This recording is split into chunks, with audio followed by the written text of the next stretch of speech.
लिपि और राकेश दुई जन लवर थे, दुई जन को बहुत भल पाते। यही समय लिपिर बाहागर तार घर लोक जोर जबरदस्ती बाहर थे गोटे कैंडिडेट सहित बाहागर कर ठीक बाहागर 6 वर्ष पर लिपि गाँव को फेरू था। बाटे राति हो जाता है। गाँव में बस रु ओह्ल लिपि जाऊा समय राकेश सहित भेट हुए। लिपि राकेश को पचारा आ राकेश केमती अच्छु? राकेश ना भल अच्छी। आ तू मो पर बहुत रागी तू ना? राकेश लिपि कथा शुणी पचारा पागेड़ीटा ना कौन मु तो कौन रागिबी?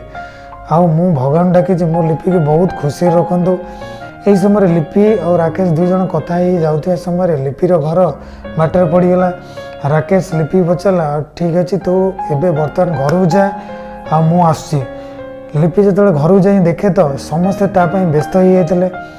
लिपि की ता माँ पचारा लिपि तोर डेरी कौन पे है? लिपि कहला एमती किसी ना मु बस ओह्लैली राकेश सहित भेट हो गला टी कथबार्ता को डेरी हो गला। एक कथा शुणी लिपिर सान भौणी लिपि कहला दीदी तू एक कथा जानिनु जो दिन तोर बाहागर सरला बाहागर सरला तू जो गाड़ी रू गाँव रू विदाय हेलु ता किछि समय पर राकेश भाई कोकेरे सोई ए दुनिया रू विदाय होता। कंढई तू मोर हीरा तू मोती तू मो दुई आखिर